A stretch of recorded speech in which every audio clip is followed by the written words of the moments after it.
A wealth of information creates a poverty of attention. Herbert Simon. I would add that it creates a poverty of intention. Man, it's easy to get overwhelmed these days. Well, hey there, welcome to the Retirement Answer Man Show. This is Roger Whitney, I'm your host. And this is the show dedicated to helping you not just survive retirement, but to have the confidence because you're doing the work to lean in and really rock retirement, regardless of what's going on in the world. And boy, we need to be intentional in order to do that. So today, we're going to focus on your questions. And in fact, this entire month, we're focusing on answering your questions. We got some great questions. Slow down, Mr. Whitney. We have some great questions on short-term bonds versus cash, Roth IRAs, comments regarding widowhood, a lot of great stuff. In addition to that, we're going to bring on Dr. Bobby Dubois to help us focus on how to build energy so we can show up and be intentional. Super cool stuff. Before we get going, I have two things I want to share. Number one is May 11th, we are opening up the Rock Retirement Club for new members. So new members can come in and create a retirement plan so they can have a confidence to rock retirement. We'll have more information on that, and we'll have some open houses where you can ask questions and just hang out.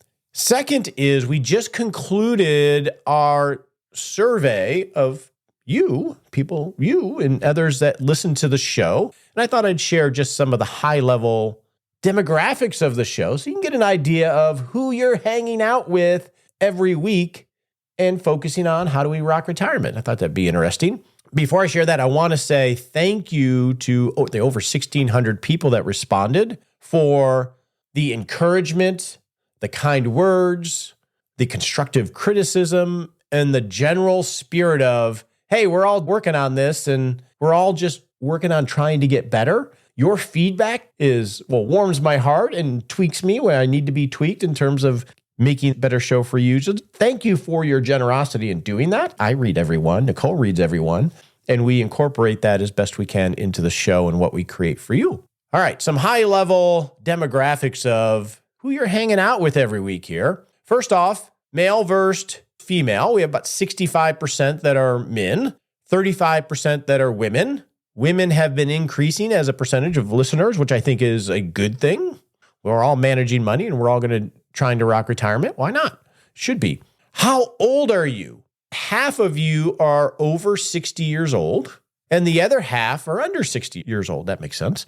About 43% of you are between 51 and 60. And there's actually a decent contingent that are in their 20s and 30s, which blows me away. So good mix of people. Are you currently retired? 40% say yes. 25% are planning on retiring in the next 5 years. I'm looking at the numbers here. About 13% are planning to retire within the year. Then we have 10% of I'm in pre-retirement, aka left full-time work, but working part-time. And I'm looking here. And then about 12% of you are more than 5 years away from retirement. I had a response. Someone actually emailed me, said, I'm not going to answer this question because I'm retired, but I'm not going to say that I'm loving it. And that's sort of sad. So hopefully you can find your way to loving it. We asked, what is your approximate net worth? So this is the net value of your assets versus your liabilities. And let me add, I'm going to combine some things here. Let's see. About 33% have a net worth less than $1 million. 30% have a net worth between $1 and $2 million. 21% have a net worth between $2 and $3 million. And then 12% have a net worth between $3 and $4 million. And then about 20% of you have a net worth over $4 million. So that's the demographics from a financial standpoint. So there's some interesting things. And we asked a lot of questions. And I may share some more of this along. Oh, here's a few things I'll share. 33% of you work in retirement, and the rest don't plan on working at all in retirement. About 53% of you do not work with a financial advisor. Interestingly, 46% of you do work with an advisor, and that's actually increased over the time. And I think that's a good thing, because if you do work with an advisor, you need to be extracting the value you're getting from that advisor and being a better partner in that relationship by knowing your stuff and being intentional is going to make them better so you can collaborate better, which I think is awesome. So there are some demographics for the show. And with that, let's move on and answer your questions.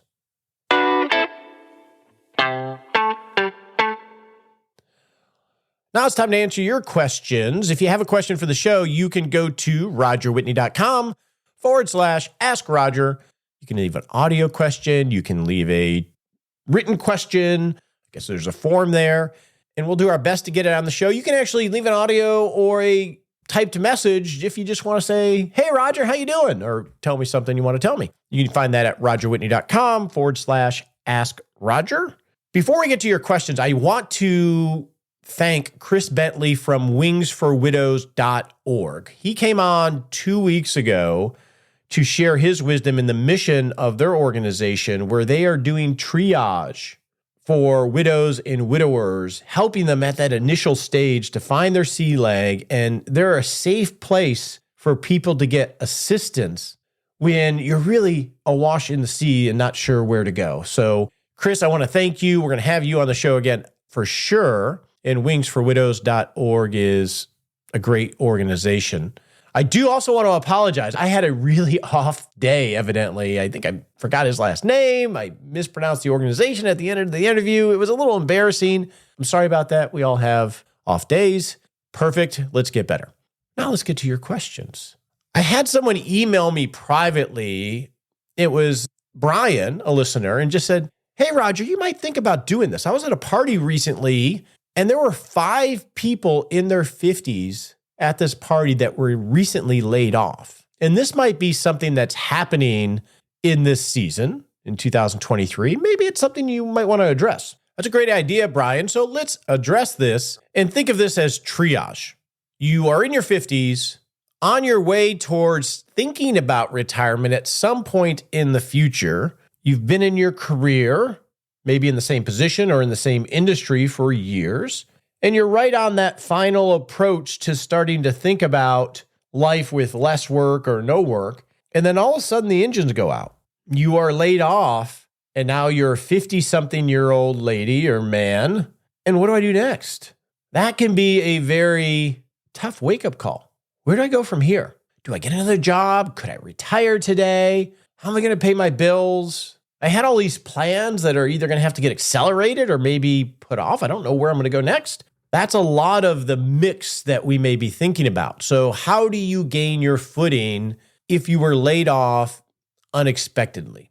So let's think through this. Let's build a structure that if you're in this situation, you can grab onto as a framework. If you're not in this situation, maybe you should think through this framework to prepare a parachute plan in the event that the unexpected happens.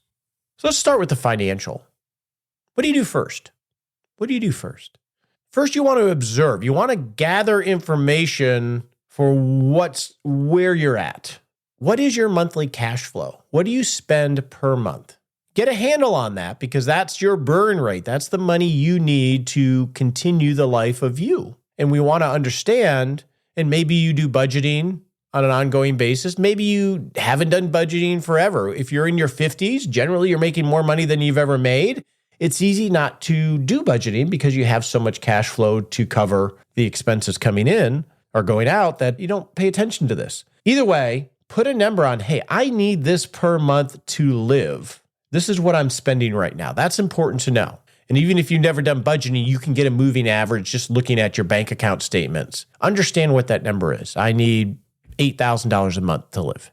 Number 2, how much liquidity do you have? Go check that. How much cash reserves do you have that are your emergency fund, just cash and savings account, etc.?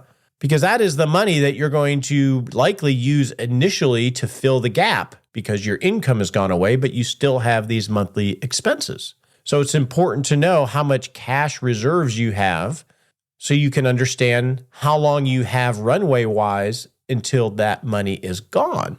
This is where that reserve is going to absorb the initial impact of losing your income. That's sort of the financial airbag in life. We want to know that number. You also want to know your net worth. So this is a time to update your net worth, which is simply a one sheet of listing out all of your assets, my bank accounts, your savings accounts, your retirement accounts, your IRA, your 401k, any assets you have in terms of real estate, etc. Anything you have that has value. I'd probably put aside personal property like your couch and stuff like that. You don't have to get that detailed, I don't think.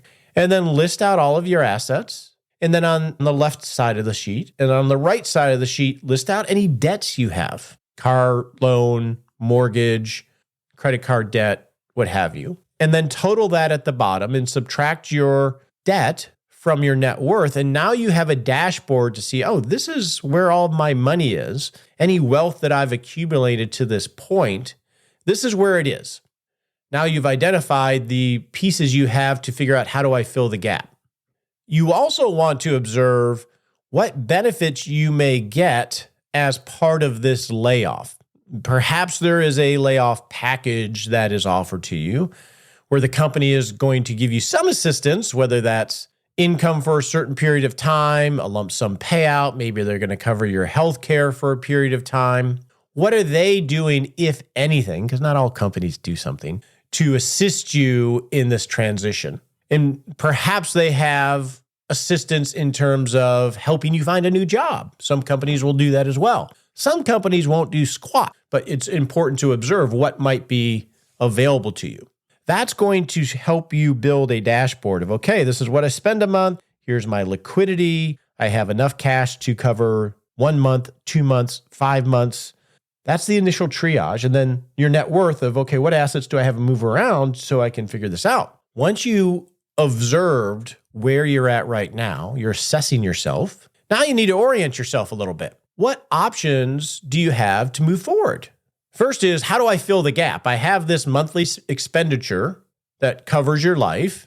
What options do I have to fill that gap? And from a spending standpoint, you have some options. Two I can think of initially are, what part of that monthly spending that you have is more discretionary? Money that isn't needed just for having a good life and covering the groceries and the utilities, etc. That would be things like going to the car wash every week or getting your hair done every week or going to Starbucks or eating out. Those are discretionary spending that perhaps you could slow down during this time of trauma and figuring out where you're going to go next. And by slowing those discretionary spending items, that could extend the length that your cash reserves could sustain you while you figure out what your next chapter is. That can help fill the gap. Putting some projects on hold that you had planned, maybe it's a new deck, maybe it's a big trip, doesn't mean that they're gone forever. It just means you're going to slow down on the planning for them or any expenditures for them while you figure out what your next chapter is. On the flip side, another thing you can evaluate and orient on filling the gap is, what income can I have until I find my next chapter?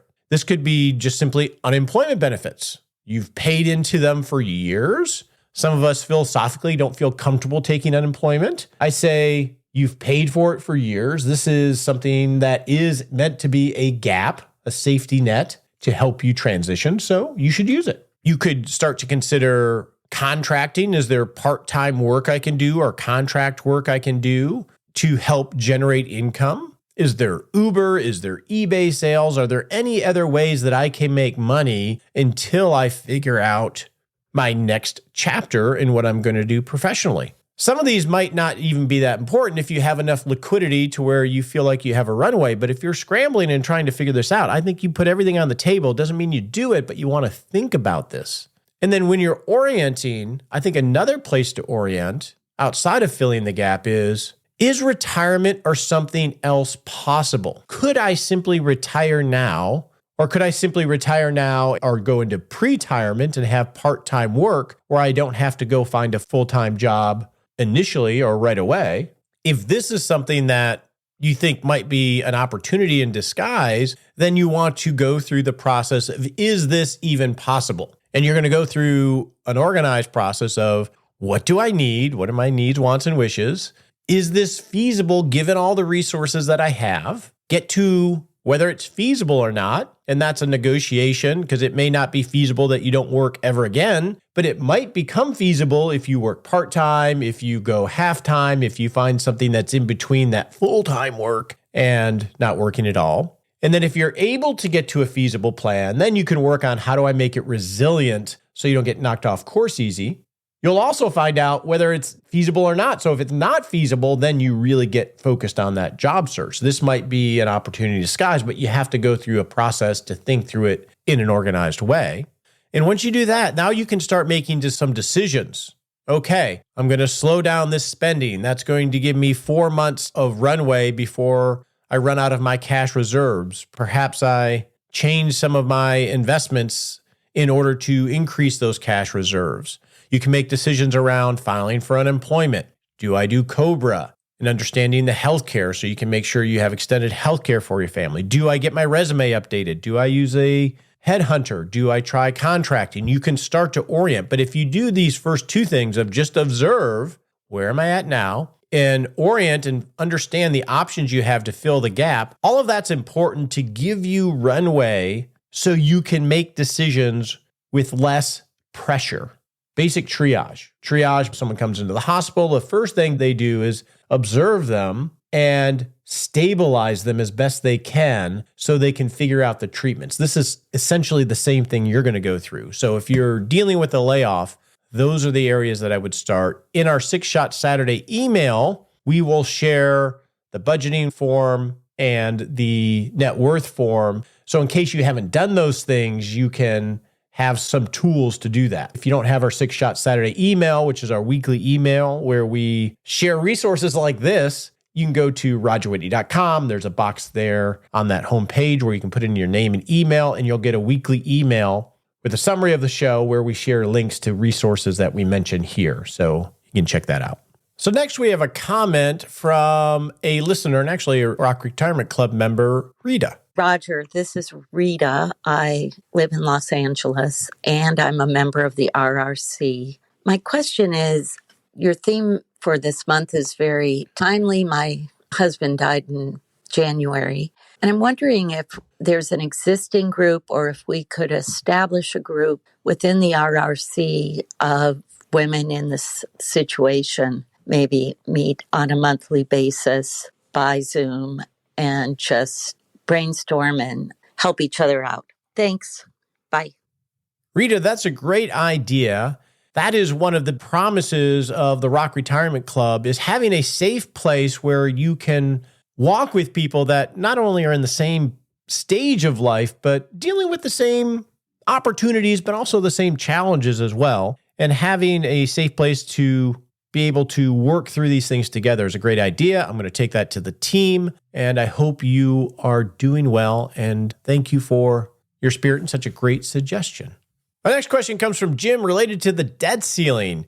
Recently, the U.S. reached the debt ceiling, and deep political divisions and brinksmanship raised the risk of possible default on payments of government obligations and entitlement programs. This is Jim. Experts are warning of dire consequences to investors or recipient of government payments, a la Social Security, etc. What, if anything, can a retired investor do to protect oneself from these consequences? Is it even possible to protect oneself? Is the best course of action simply to hang on through the wild ride and get to the other side of this event? Or are there some prudent steps that can be taken now? That's a great question, Jim. Let's start off with what the debt ceiling is. Well, it's silly in a way. The debt ceiling is a legislative mandate that caps the amount that the government can borrow. This was set up years ago, and since 1960, it's been raised, I think, 79 times. So the government spends more than it brings in, and so we borrow money. And there's a mandate of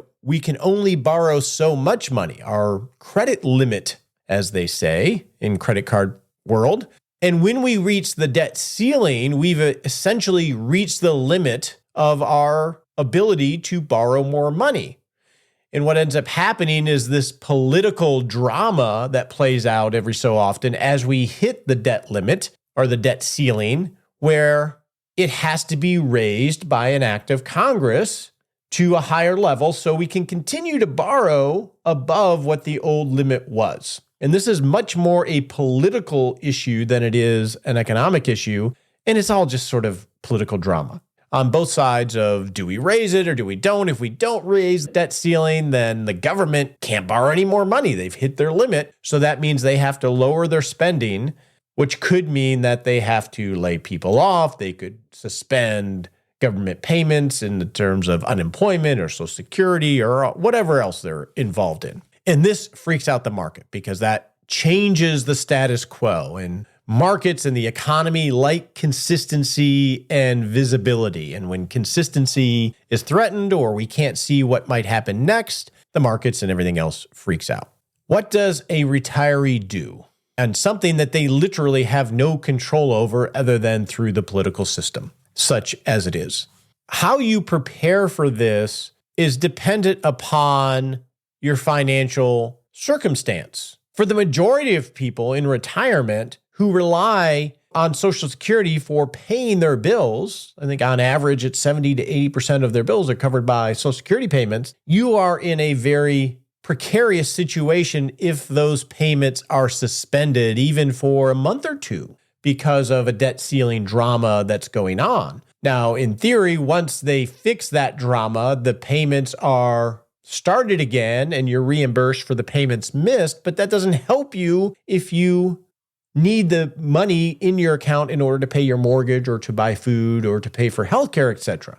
As much as we're able, we want to immunize ourselves against outside forces, whether that's a bear market or whether that's a debt ceiling drama that can be protracted in terms of having suspended payments. And that is one reason why we think a good benchmark to begin with is to build a 5-year cushion of having reserves to cover the next 5 years of your expected spending. Now, to get to that 5-year number, it's assuming potentially that you're getting your Social Security payment. But if Social Security is suspended, it gives you financial flexibility to manage through the process because you have so much liquidity built into your balance sheet that you can deal with the market turmoil of, say, your equity or your other risk assets, because you're likely going to go down in this type of drama as it plays out, because you have so much liquidity or runway to be able to survive, similar to talking about the layoff triage. That's great if you have enough financial resources in order to do that, but the majority of people don't. So what do? Well, similar to the triage that we talked about on a layoff, you can tighten up your budget. You can sell items that you aren't using to try to raise cash. You can pick up a small-time job. That could be anything from walking dogs to Uber to whatever you can do to fill the gap. And that sounds easier than it really is, depending on your health and your circumstance.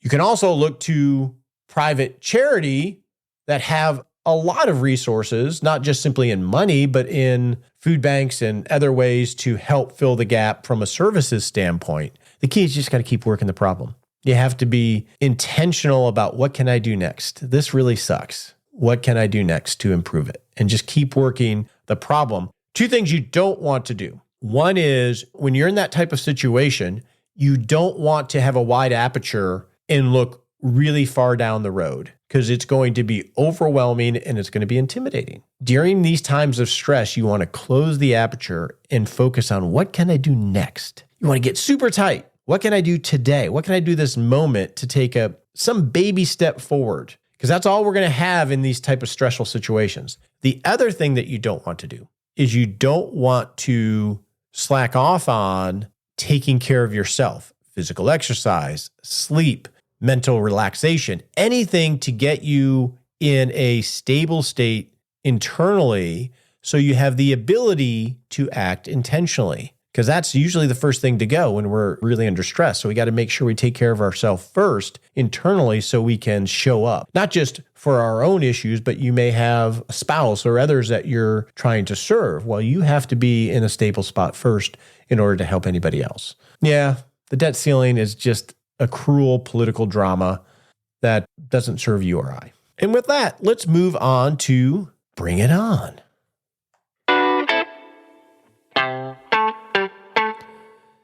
Now it's time to bring it on because you are the hero that you've been looking for. And if you're going to rock retirement, it's going to be a little hard if you are stressed out. And today, to help us manage stress and think about it a little bit differently, is Dr. Bobby Dubois. Bobby, how are you doing, man? I'm feeling great and not stressed. Interestingly, I was waking up. I woke up a little late because I had a late last night because of some meetups. And I was running around the house, not frantically, but I was focused. I had to shave. I had to brush my teeth. I had to get myself centered. And I ran upstairs and I was getting things set up. I was reviewing the outline. I was a little frantic. And I had to sit down. Usually I have a morning routine. And I had to sit down for about 4 minutes and breathe to help center me so my mind wasn't floating everywhere in order to talk with you. And that's a little bit what we're going to talk about today, right? It is. And I think you've had a great case in point, which is it only took you a few minutes, but you had to consciously stop yourself and take those few minutes. And we'll come to that a little later, and we'll have some very tangible techniques that people can try. So let's define some terms. We're talking about mind-body activities and stress. So what do we mean by mind-body activities? Sure. Great question. And you always have to begin by defining terms. Let me just put this whole category in a little bit of a broader context, which is in the past, we've talked about exercise and all the benefits and nutrition and keeping us healthy from the inside out. And then last month, we talked about sleep. These are all aspects of our life that can improve not only our energy level and our sense of well-being, but our health and longevity. What we're doing today is just another tool in the living long and well toolkit. It's just another technique. It's not like, well, those are hard science and this is kind of woo-woo stuff. This all fits together, and as folks are probably getting to know about me, I'm very focused on evidence, and I wouldn't want to promote things if I didn't feel there was evidence to substantiate it. Let me stop you there for a second. That is an important point because all of this stuff, a lot of what we read and hear about stuff like this sounds woo-woo. And this is as much science as withdrawal rate studies. This is evidence-based. Absolutely. And woo-woo can be woo-woo until it has been scientifically shown to be more than just that. And that's what we'll get into a little bit later, the science behind the stress, and then these techniques, which some of them have been around thousands of years and they were woo-woo for then. But now there's actually data, clinical studies to show that they work and are worth at least trying. And as folks know, I'm all about trying things and seeing if it helps. So in terms of defining terms, I'm sure there are really good definitions of mind-body activities. But for me, it's really pausing and doing something where you're very reflective on what is my body up to? What is my mind up to? And it can be meditation, it can be yoga, it can be breath exercises, it can even be a walk in nature, but it's done with intentionality of thinking about what your body's experiencing and what's going on in the mind and visual cortex of what you may be seeing or hearing in your head. It reminds me of the word mindfulness. Totally. Right? Totally. It can be, I'm going to do 5 minutes of dishwashing, and I'm going to be sensitive to the water on my skin and the plates. And that can be exactly a mind-body activity. So it's really about intentionality and focus. Now, the other term to define is stress. Now, it's the dreaded term, but stress really is a biochemical phenomenon. You have a sympathetic and a parasympathetic nervous system. One sort of excites you and another sort of calms you. So the sympathetic nervous system, which is all controlled through your hypothalamus, which then talks to your pituitary, which then talks to your adrenal glands. And there's tight interconnectivity there, and they release various hormones, adrenaline, noradrenaline, cortisol, dopamine. And that's just a natural part of our evolution. Now, there's good stress and bad stress. So good stress, in the old days, it would help you fight or flight and get away from that tiger that's running after you. There aren't too many tigers running after you. But nowadays, acute stress, it may be, I'm about to fall, and my body quickly goes into action to help me to avoid a fall or avoid a car coming at me. That is acute stress. It's very beneficial, and we would not do well if we didn't have it. On the other hand, if that adrenal system, and the cortisol and the norepinephrine, all those other things, those chemicals are bathing your body all day long due to chronic stress. That's a problem. There's not a lot of benefit having those hormones circulating all the time. And so what we want to do is to both notice it and then figure out what to do. And chronic stress really is when your environment is demanding a lot of you and you're struggling to respond and adapt to it. So stress is a good thing. I think of Aristotle's golden mean. If you think of like a gas meter, stress is literally saves our lives in terms of it helps us grow. It helps us react to dangers that might be coming. That's how it evolved. But too much stress is just these things firing all the time. Right. Whether there's an overt thing bothering you, like I'm living in 110-degree weather and every second I'm being bathed in something that's not comfortable, or whether it's all coming internally. I'm thinking about the pickleball game, or I'm worried about my kids. That can lead to the chronic stress. Is it true that the mental stress that we have in our heads, I just lost my income and I'm worried about losing all my money, that these mental constructs of thinking too far in the future from a chemical standpoint can have the same impact as a lion chasing us as far as the excretion of cortisol and things like that? You're asking a great question. I can't point to a specific study, but I suspect the acute events, you're having a huge swing in adrenaline, cortisol, whereas the chronic, it's not going up and down as high. It's just chronically at a level that is not ideal for your well-being. And your 3-minute, 4-minute of just pausing earlier, I think, turned you from an acute focus on stress, which was good. You had to get those things done, to like, okay, now I want to get to a calmer place.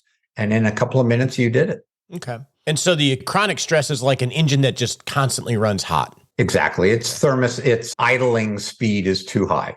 Okay. And when it comes to chronic stress, is that something that's pretty common nowadays? You watch television and everybody says, oh, I'm stressed out. And if you do actual studies, and specifically in adults or even older adults, you'll find it's vastly more common than people think. Studies have shown anywhere between 15 and 50% of adults have anxiety symptoms. And people say, well, yeah, but it's not that obvious in the elderly or the retiree population. And I think the answer there is that you're not asking the right questions. Yeah, you don't have the work stress because maybe you're retired now, but there's a lot of things that people don't ask that are underlying stress: fear of falling or of not having enough money, friends, support systems. Are you a little bit more irritable, nervous than you like to be? Are you having trouble concentrating? Are there any major life events, loss of a spouse or kids moving to a different city? There are lots of things that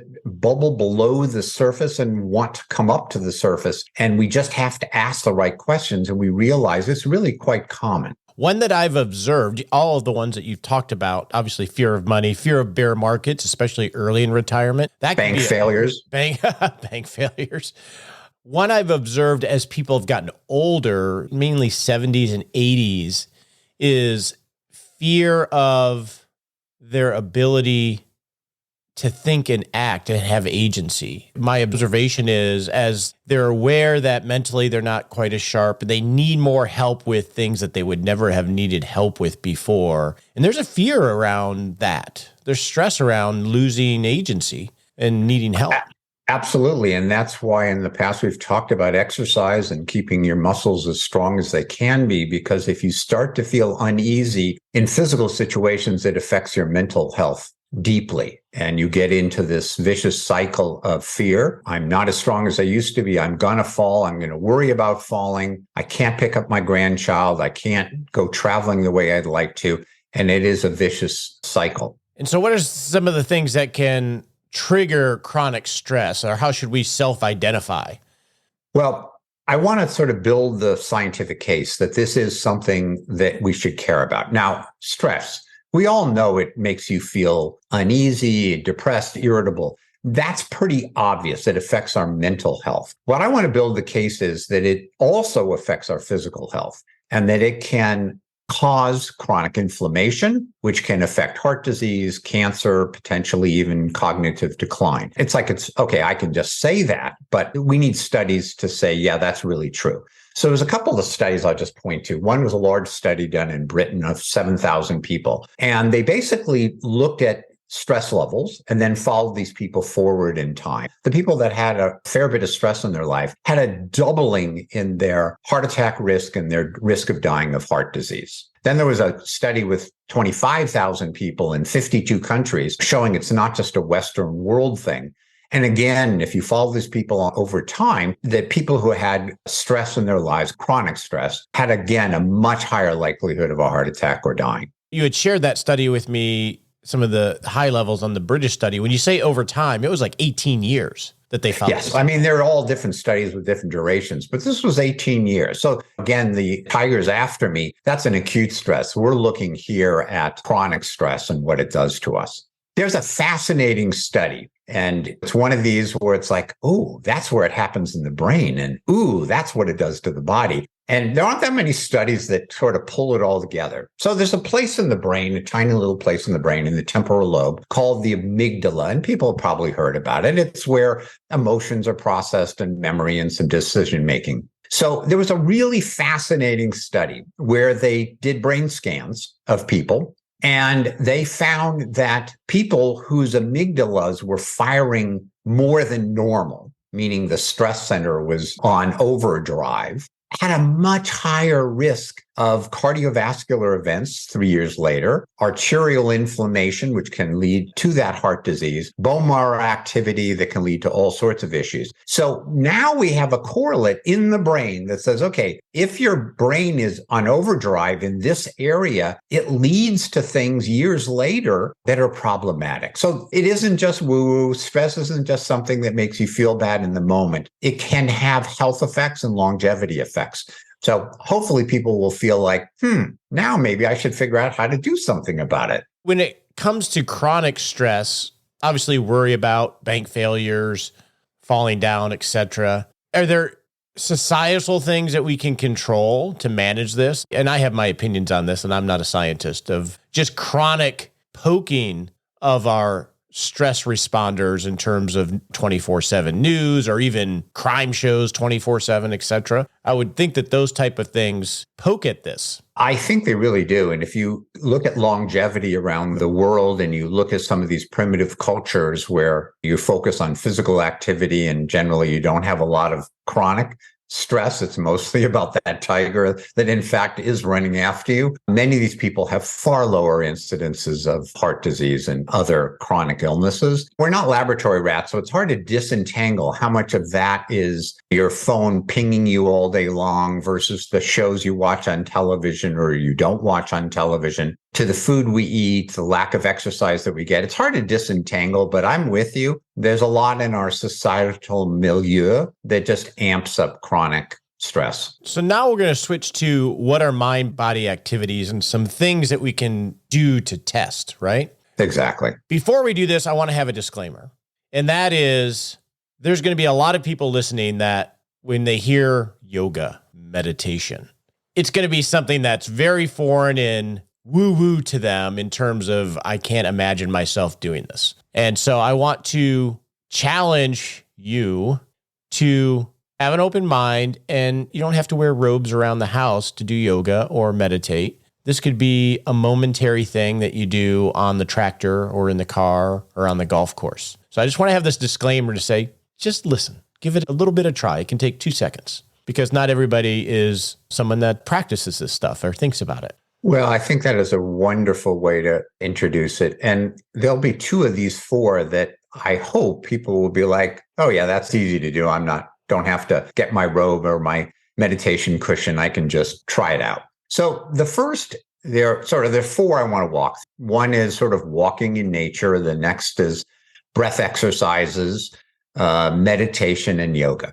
Now, there's a lot of others. There's Qigong and a variety of other things. And as I said, you can wash your dishes in a very mindful way, and that can be very, very nurturing and recentering. But let's talk about some science that supports this. A really interesting study. They were looking at the amygdala, our old friend, the emotion, decision-making, memory, and stress center. And in the laboratory, they ran a group of people through a test. Angry faces. They showed them pictures of angry faces or difficult tasks, mental tasks, something to create stress. And they did a scan of the brain to see kind of, was the amygdala lighting up and how much in this sort of pseudo-stress situation. Then they divided the group in two. One group went for a walk around town, and the other one went for a walk in a park among nature where it was very quiet. And remarkably, the group that went for a walk in nature had far less activation of that part of the brain center associated with sort of the test of anxiety than the one that walked around town. So this is something anybody can do. Just go for a walk, go for a 10-minute walk where it's quiet and it's beautiful and it's nature, as opposed to walking the dog where your neighbors will say hello every 2 seconds. That's a very simple one. That's a mind-body activity, and it's not very woo-woo, and there's science to support it. So I love this kind of thing. What's the second one? Let's do another non-woo-woo one, and that is breath work. Now, people think, oh, well, I heard in yoga you do this heavy, rapid fire breathing. No, we don't have to do that. There are different breath exercises, and this only takes like 3, 4, 5 minutes. It's not a big deal, and it really, really makes a difference. There's a wonderful neuroscientist at Stanford, Andrew Huberman, and he has podcasts on all sorts of sort of mind-body related things, but he has one on how to breathe. And he talks about 4 different sort of breath techniques you can practice with, box breathing and hyperventilation and various other things. But the one that turned out in a study to be most impactful, 5 minutes of this exercise once a day for a month. And they showed reductions in heart rate variability and respiratory rate and greater well-being. And it's a very simple one. It's one I like to do every day. And it's called sort of emphasized exhaling. So basically what you do is you take a breath. Before you let it out, you take another breath to sort of top yourself off. And you do that through your nose. And then you exhale in very conscious way through your mouth. So it's very simple. Something like this. Pause about 5-10 seconds. Do it again. Don't do it fast because otherwise you'll get too lightheaded. And in 5 minutes, your brain will be in a different place. Not a lot of woo-woo. It's real easy to do. And I've gotten lots of people to try it. And there's this video that I think we can put in the 6-Shot Saturday that we'll link to, and try it out. That's a simple thing you can do in your car. I do things like that before, I do a podcast or before I walk into a party or some place to just sort of center myself. And I actually combine that with this structure called WHOOP, which I've talked about, which is, let's say I'm going into a party. Okay, it's the what, I'm going into a party. My objective is I want to be present for the people around me. The obstacles are there's going to be a lot of noise and it's just going to be a lot of input. And then the plan is I'm going to focus on one person at a time. And I do that coupled with breathing. And you could do that before you go to a meeting, before you go to the doctor, before you have a difficult conversation, just to sort of center yourself. It's very powerful. And as I mentioned, physiologically, it shows changes. Now, obviously, I want to sort of finish off with the 2 that we alluded to. One is meditation, mindfulness meditation. And I don't need to go through how do you do or what do you do? There's a million things on the web to help you. But a study that was done looked at a bunch of people who went on a meditation retreat, but I don't think you have to do a meditation retreat. And there was a 20% drop in cortisol after a couple of days. I mean, that's real and that's important. In a yoga study, there were 49 clinical studies where people did a few yoga sessions per week for a couple of months, and their blood pressure dropped, both their systolic and their diastolic blood pressure. So yes, as I said earlier, there may be thousands of years of woo-ness around mindfulness meditation and yoga, but there's recently MRI evidence and blood pressure evidence and cortisol evidence that it can and does help. And where the rubber meets the road on this is we want to have better energy. These things have been proven to help center ourselves and lower chronic stress. So why wouldn't you try something? And so how do we go about that? And people are probably tired of hearing me talk about it, but what we want to do is basically test in yourself. So we need a baseline, kind of where are we at now? Then try something, wait a few weeks. This isn't something that happens necessarily in one day. And then reassess where you're at and figure out whether it helped or it didn't help. So you can just do it on a scale of 1 to 10. How stressed out do I feel on a daily basis? And put that on your calendar and try something and come back. There's also a lot of questionnaires you can find on the web. One is called the Perceived Stress Score, PSS. And again, we'll hopefully have a link for you guys to go to it. And it's a series of questions and you scale it, score it, and you get a number. And then try one of these activities. You could try them all at once just for the heck of it, but you might try just one of them for a couple of weeks. Do your nature walk or do breath work or whatever. And then come back a couple of weeks later and do the test again in terms of where your stress level is. And there's 4 of these. You can try all 4 of them over time. And if none of them work, well, you've done your best. You've tried. But I would not be surprised if some of these really do help. And then you feel better and your blood pressure is lower, your cortisol levels are lower, less likelihood of heart disease, inflammation, and all sorts of other chronic illnesses that I think we would all like to avoid. Can I offer a non-scientific test? Please do. Just do it once today and just check yourself afterwards. Do it twice today. So what are we going to talk about next month, Mr. Scientist? I think we're going to take a plunge into something hot and something cold. And that's not sweet and sour chicken. That's the evidence around heat, sauna, and cold, whether it's a cold shower, cold plunge, or something like that. So that's where I think we'll go. It's about as far from woo-woo as you can get. It really does something to your body, and there's evidence to show it really benefits us. On your marks, get set.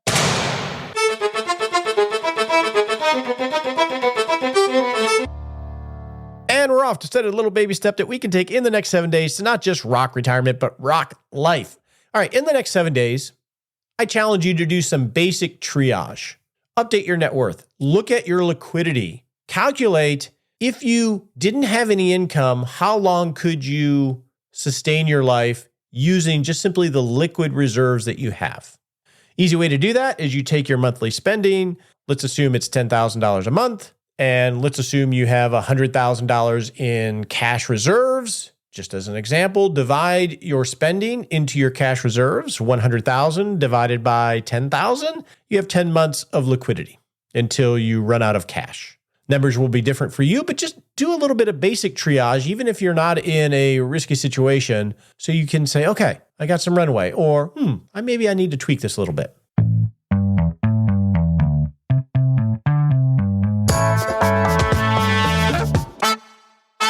One way to be intentional in your life is to reset yourself literally every single day. So as an example, when I'm recording this show, and this is a practice I instilled just recently related to the show, is the first thing I do is I reread the pledge that I wrote. And I actually have it in the form of a mind map to center myself of what I am doing here and what I intend to do in chatting with you. And that is, number one, I want to focus on you and your journey. This isn't about me or anybody else. This is about you and your journey in transitioning into and rocking retirement. I want to focus on that. I want to focus on you building hope, having an inspiring goal, identifying your agency, your ability to take action, and then helping you figure out how to find pathways. I want to do this in an authentic way with no pretense. I want to be humble and make lots of mistakes. I want to admit those mistakes, and I want to be respectful for you and where you're on your journey. I want to be curious. I want to hold my beliefs up for fresh examination to either affirm them or amend them.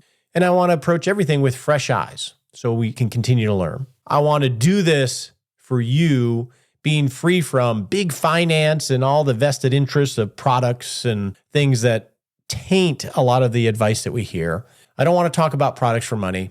I don't want to be gimmicky with you. And I want to focus on you taking action, little baby steps, because that's how you create a great life, so you can expand your perspective. And I am all in on doing this. So let's go do this. The opinions voiced in this podcast are for general information only and not intended to provide specific advice or recommendations for any individual. All performance reference is historical and does not guarantee future results. all indices are unmanaged and cannot be invested in directly. Make sure you consult your legal, tax, or financial advisor before making any decisions.